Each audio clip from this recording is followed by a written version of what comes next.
This one is according to ESPN.com. Biggest needs for each of the 8 teams without a first-round pick and who they should target. So for the Browns, biggest needs, wide receiver, defensive line. I agree with that. Prospect fit, Perrion Winfrey, defensive tackle from Oklahoma. I like what I heard from him at the scouting combine. He's a guy that thinks he's the best player in the draft. And that's what I want to hear that from the big guys that are going to be knocking each other around. Absolutely, and he had a very good Senior Bowl, something that Jake Trotter mentioned there in the little write-up too. He was certainly fit at 44 as an interior pass rusher.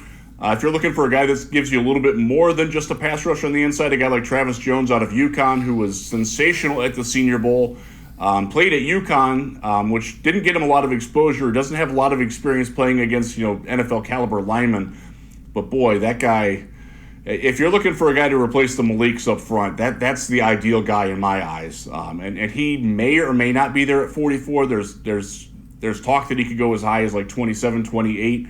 But that's a caliber player you're looking at there. A guy like Cameron Thomas is an edge out of San Diego State.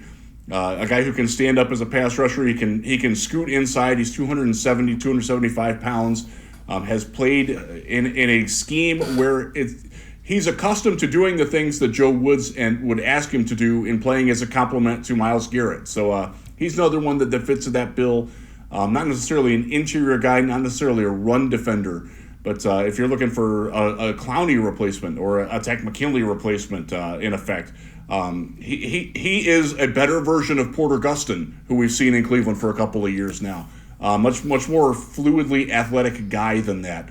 He's another guy that fits in that range. There's quite a few guys that in that range that you can make a good argument for.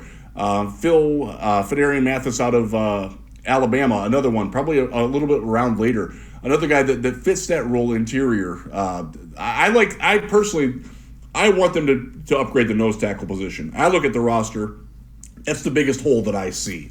And it's a pretty good class. It's fairly deep, too, so you can get maybe a guy 5th, 6th round that can come in and contribute for you right away.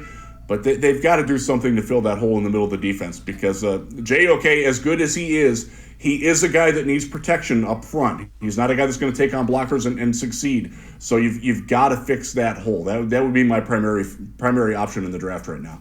Is that what you think they should do at 44? Would you kind of double up at it, go get one that you think can start, and then get guys that you think can contribute? Yeah, I wouldn't overlook a wide receiver there, though.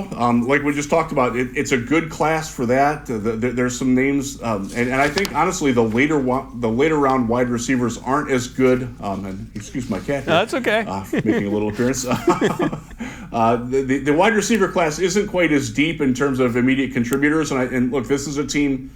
I know Deshaun is probably going to get suspended for some time, but they need guys who can come in and play right away.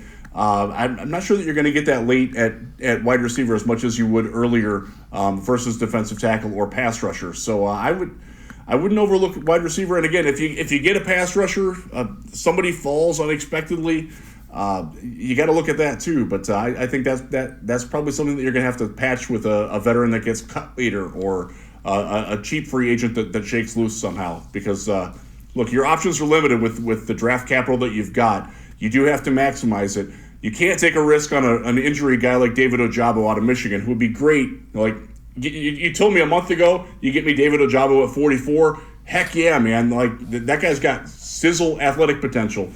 Now he's going to miss his rookie season. The Browns they're just not in a position where they can manage that. They can't afford that anymore given the draft constraints that they have. So. Immediate contributor at wide receiver, defensive tackle is where I'm going at 44. Yeah, and keep in mind, look for somebody that's sliding. JOK slid farther than you thought he would last year. Look for somebody like that because Andrew Berry, he's shown if he needs to move up to get 5 or 6 spots, he's going to do that if he thinks he can plug one of those holes.